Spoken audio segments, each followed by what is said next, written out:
O José cerrou as grades da prisão. O Serra será preso? Mas e aí a segunda instância, a prisão em segunda instância, será anulada para crimes, deixa-me ver, depois do Lula, antes do José Serra? Está no ar o canal Zangão Blues. É o único canal que mete o ferrão sem dó. Bom dia, boa tarde, boa noite. Advertência ao STF. Não sou a favor, mas que o STM, Supremo Tribunal Militar, está para acontecer? Isto está. Sejam bem-vindos ao canal de opinião Zangão Blues. Por favor, compartilhem e ajudem para que esse vídeo chegue ao Terça Livre e a todos os patriotas. Sobre a prisão em segunda instância. E a prisão do José Serra? Você sabe que está sendo pautada uma mudança na prisão em segunda instância para os crimes depois do Lula? Os caras revogaram uma lei que não podia ser revogada de jeito nenhum, que só foi revogada para liberar o Lula. Simplesmente uma falcatrua maluca, vocês se lembram do Dias Toffoli? Uma falcatrua sem pé nem cabeça, somente para soltar o maior bandido da história, o Luiz Lula Nove Dedos. E agora querem revogar a revogação para poder mandar para a prisão, caso comprovado, a culpa do Flávio Bolsonaro. Peraí. Mas e aí então o José Serra? Vai em cana? Eu aposto que, por questões de idade, por ser um crime prescrito, também por motivo de saúde, ele não irá. Se havia alguma chance de mandar o José para a cadeia, então a possibilidade de revogar a revogação da prisão em segunda instância já não existe. O José não irá para a cadeia. Agora vai ser lindo se os caras do STF revogarem a revogação e aí revogarem a revogação da revogação que foi revogada e punir os crimes do Lula. E punir os crimes depois do Lula, depois do José, depois do Aécio Neves, depois do... E aí revoga para poder dar certo. E poder... Sabe o quê? Já se pode dizer que o José cerrou as grades da prisão e caiu no colo da Santa Mendes Dias de Moraes Lewandowski.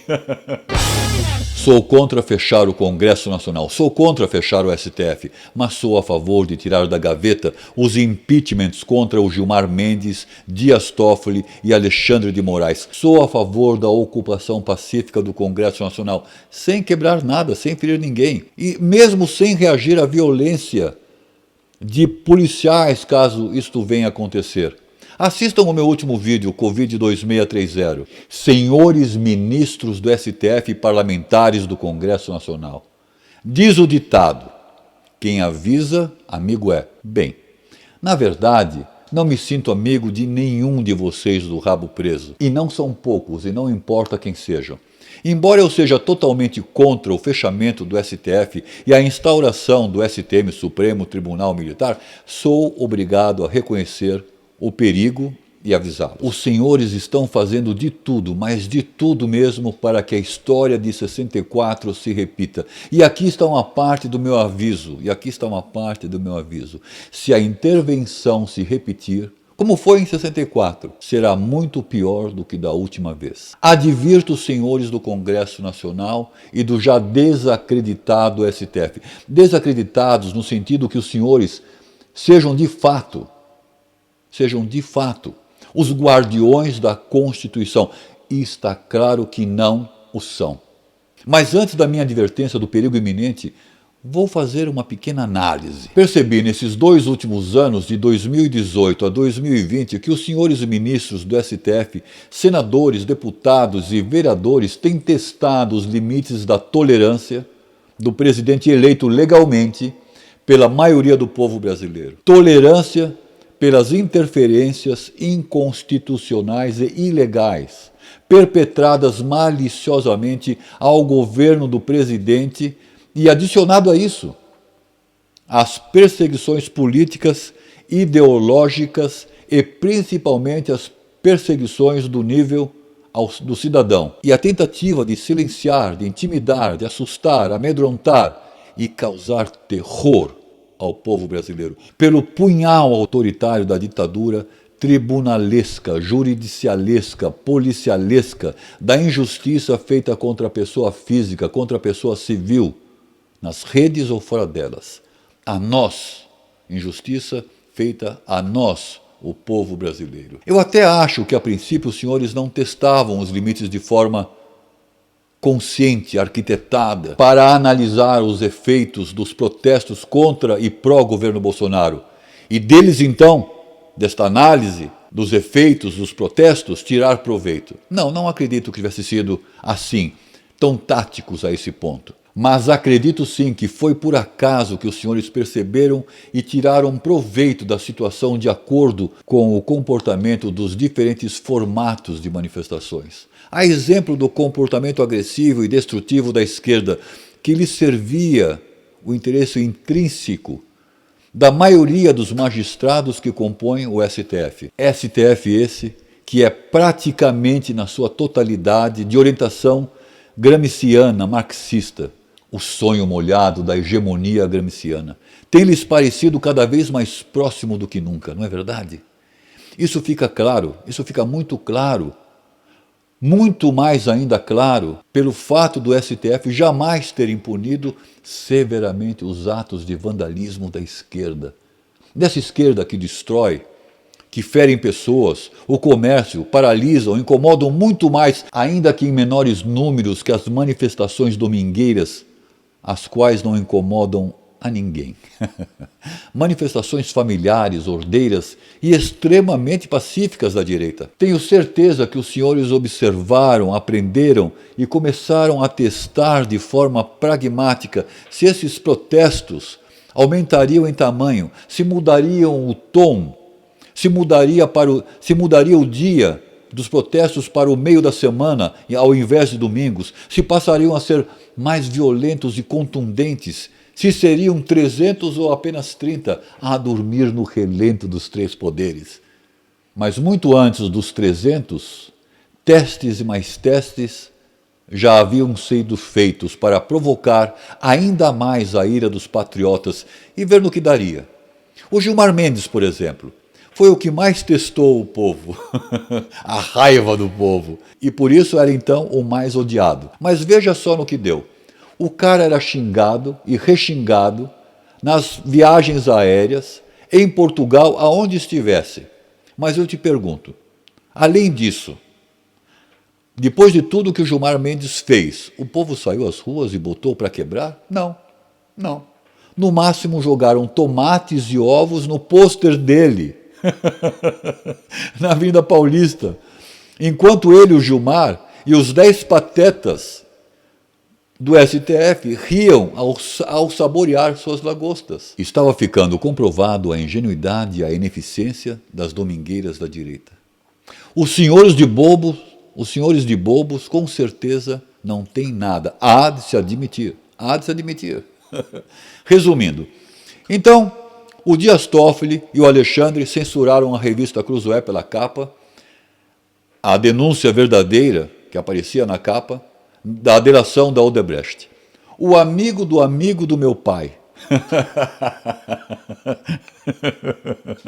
Houve um barulho da imprensa, mas o povo não saiu às ruas. Um pouco de ruído nas redes, talvez, ajudou e a censura foi revogada. A revista voltou ao ar. Aí os senhores executaram um novo teste e deram uma rodopiada na prisão em segunda instância e deixaram ela tonta e a derrubaram. E nessa artimanha soltaram o Lula. E nada aconteceu. O povo não reagiu, não houve revolução, só alegria e bebedeira da esquerda e nada aconteceu. Reclamaram um pouco aqui e acolá. Os senhores abriram a porteira e soltaram praticamente todos os condenados pela Lava Jato. Por enquanto, do outro lado, como se diria, o MST, com a liderança do desqualificado Guilherme Boulos, destroem propriedades públicas, destroem plantas de fornecimento de energia elétrica, queimam ônibus em frente ao STF. em frente ao STF. E os senhores não os puniram. A direita nada fazia por essa falta de punição contra a esquerda, violenta e criminosa. No máximo, e mais uma vez, as domingueiras, inefetivas. Mas os fogos de artifício foram a gota d'água para o seu poço até aqui de mágoas. Mas não foi somente porque os senhores já não aguentavam mais as críticas, as denúncias de jornalistas investigativos como o Oswaldo Eustáquio, que denunciou as falcatruas da esposa do Alexandre de Moraes. Os senhores ficaram verdadeiramente preocupados porque desta vez houve ameaça. Fogos de artifício simulando morteiros por de cima do teto do STF.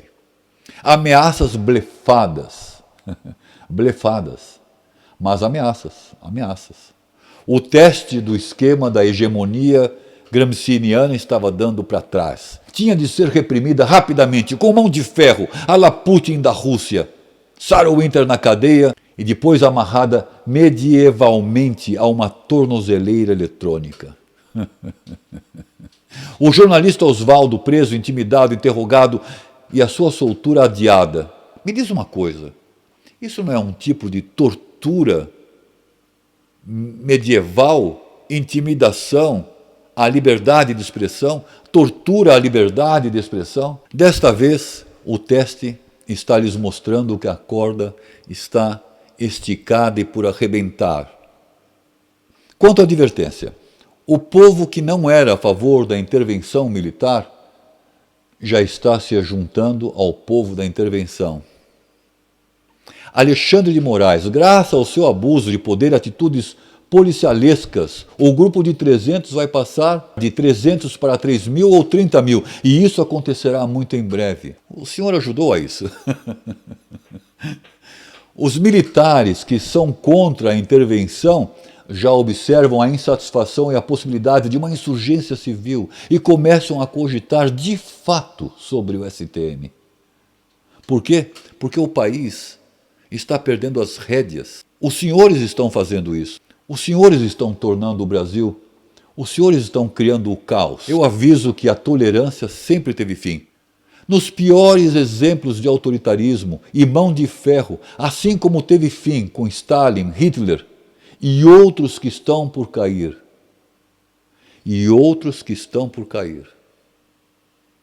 Senhores, tomem cuidado.